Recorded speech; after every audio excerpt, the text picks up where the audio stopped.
Karma, karma, karma. Kaip dažnai girdime šį žodį iš neigiamos perspektyvos. Kaip dažnai šis žodis netgi sukelia baimę. Dažnai yra sakoma, kad jeigu žmogus turi blogą karmą atėjus iš praeitų gyvenimų, tai yra priežastis tam, kad šis žmogus nusipelnė blogo, sunkaus gyvenimo šioje egzistencijoje. Kaip dažnai yra sakoma, kad žmonės šiame gyvenime padarę blogus poelgius nebeturi galimybės tai įsipirkti ir transformuoti visiškai į kitą pusę. Kaip dažnai žmonės teisina savo nepalankės aplinkybės gyvenime savo blogą karmą iš praeitų gyvenimų. Ir daug tos informacijos yra sukoncentruota į tai, kad tai niekur neveda. Na gerai, turiu blogą karmą iš praeitų gyvenimų, iš šio gyvenimo, bet kas dabar iš to? Ar iš to turi būti tik tai pasiteisinimai ir kažkokios žinios, kurios niekur neveda? Tai ne. Visatoje galioja polariškumo dėsnis. Tai jeigu yra karma, yra ir dharma, jeigu yra karminės pasekmės, yra galimybė transformuoti jas į potencialą, į aukštą sielos evoliuciją. Ir aš visada sakau klientams, kurie turi daug karminių skolų, kad tai yra gerai, jeigu jie dirbs su savimi. Kodėl?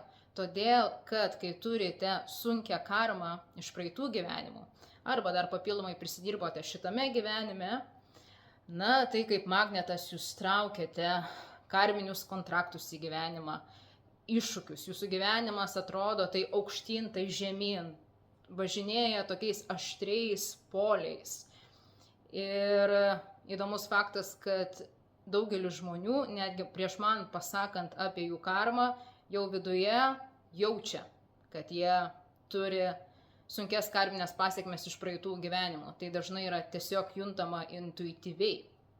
Ir aš sakau, kad tai yra gerai, nes kuo daugiau pritraukėte iššūkių, tuo labiau galite tobulėti, evoliucionuoti ir šiame gyvenime eiti į visapusę sėkmę ir savęs realizavimą. Tai reiškia, karma yra tarsi kuras pakilti aukštyn. Ta reikia suvokti. Tai karminės skolos nėra apie tai, kad jūs tiesiog sužinote ir tada kitiem pasakojate, kokias blogas karminės skolas jūs turite. Tai yra apie nieką. Iš tikrųjų, esmė yra ta, kaip jūs galite tai transformuoti į savo potencialą, kaip jūs galite transformuoti visą tą skausmą, visus tos iššūkius, visus tos karminius kontraktus pritrauktus į jūsų gyvenimą, į savo potencialą. Tai reikia suvokti, kad viskas veikia per polius. Ir tam, kad pamatyčiau karminės skolas, karminės pamokas, šio gyvenimo iššūkius, aš naudoju numerologiją kaip pagrindinį savo įrankį konsultacijų programai. Taip pat aš naudoju savo intuityvius gebėjimus, tai reiškia veikiu kaip mediumas, tai man leidžia neapsiriboti tik teorinę informaciją, bet praleisti per save kažką autentiško. Ir patikiu praktinius patarimus, nes man esmė, ką jūs galite padaryti su šia informacija dabar ir čia. Tai dėl to netgi atsiunčiu anketą prieš konsultacijas užsipildyti, kokie yra jūsų tikslai ir poreikiai. Ir mes dirbame konkrečiai.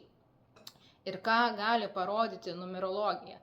Tai gali parodyti karminės skolas. Tai kai jau rodo karminės skolas, tai yra stiprus ir didelis bagažas iš praeitų gyvenimų.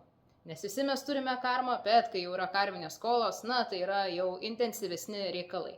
Ir yra 4 numeriai. Tai yra 13, 14, 16 ir 19. Juos galite akimi matyti tik savo gimimo dienoje. Visur kitur reikia skaičiuoti pagal formulės ir dar 50% informacijos ateina iš jūsų vardo ir pavardės, konvertuotos į skaičius ir sudėtos pagal formulės. Tai jeigu jau matote savo datoje vieną iš šių numerių, tai žinokite, kad turite stiprų karminį bagažą. Savo atveju aš turiu karminę skolą 16. Ir ši karminė skola, labai trumpai, norėčiau plėstis, bet nėra laiko, Tai ši karminė skola kalba apie tai, kad aš praeitose gyvenimuose manipuliavau kitais. Ir aš tai dariau ne šiaip sau, tai atėjo iš didelio skausmo, iš pastovios išdavystės, iš to, kad aš turėjau mažą savivertę ir meilę savo. Dėl to bandžiau gauti meilės iš kitų per proto žaidimus. Ir atėjus į šitą gyvenimą, aš dar užsikroviau ir šio gyvenimo sluoksnių su išdavystės skausmu, su negavimo besalginės meilės netgi iš savo šeimos, tai sluoksniai tik tai dėjosi ir aš jaučiau visada, kad aš turiu kažką daugiau negu tik šio gyvenimo dalykai. Jaučiau tarsi skausmą iš kažkur kitur. Na, tai atėjo diena, kada sužinojau, kad tai yra karminis bagažas. Ir šis karminis bagažas, ką jis padaro žmogui, tai reiškia yra pereinama iš širdies visiškai tik į protą ir logiką. Ir protas veikia taip stipriai, kad tiesiog neįmanoma gyventi dabartinėje akimirkoje, jeigu nieks nėra daroma. Visas gyvenimas yra bandymas jį nuspėti A, B, C, D, E ir pastovus galvojimas scenarijų, kaip jie baigsis, ką aš galiu padaryti. Na, tai gyvenimas kaip šachmatų lenta. Aš bandau stumdyti šachmatus ir kažką čia manipuliuoti, kad nebūčiau įskaudinta ir pažeista ir galiausiai nieko čia nesigauna.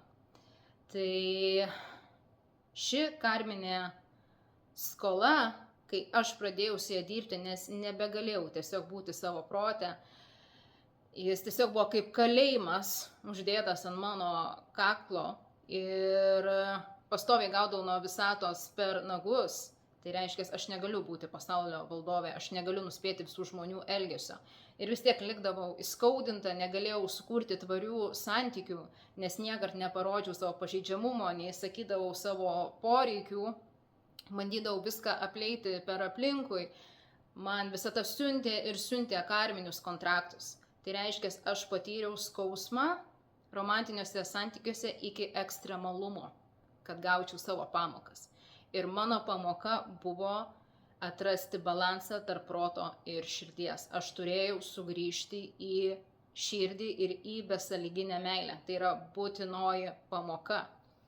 Bet kame čia dar yra visas potencialas? Tai ne tik tame, kad suderini protą ir širdį, bet ir labai trumpai potencialas yra tame, kad suderinus protą ir širdį, atradus balansą, įgyji išmintį. Nes išmintis neįgyjama tik per protą, tai yra neįmanoma. Per protą slysti daugiau tik per paviršių. Tam, kad įgytum išmintį, turi iš tikrųjų integruoti informaciją per save ir per savo patirtį. Tai reikalauja besąlyginės meilės ir atverimo širdies gyvenimui. Tai reiškia pamatymo, kad nėra bloga ir gera, kad ir pačiose sunkiausiose situacijose, pačiose skausmingiausiose situacijose yra pamokos ir tai yra visatos besąlyginė meilė. Tik taip gali integruoti pamokas ir tobulėti, tik taip gali įgyti tikrą išmintį ir tik taip gali pasiekti tiesą. Ir man visos šitos pamokos leido sukaupti pakankamai išminties. Tai leido man tapti mistiku, nes kas turi šitą karminę skolą, dažnai yra prigimtiniai psichologai, labiau paviršutinėme lygyje, kitame tai yra prigimtiniai mistikai. Tie, kurie viskame ieško tiesos, tikrosios tiesos. Ir visa tai man leidžia skleisti žinias ne iš kažkokių vadovėlių, ne iš to, ką aš išgirdau ir pracitavau jums atgal. Tai man leidžia skleisti informaciją į savo širdies, nes tai, ką aš kalbu, aš pragyvenau. Dėl to tai yra išmintis, tai nėra kažkokia teorinė informacija. Tai tame ir yra potencialas per visą šitą karmą, per karminius kontraktus.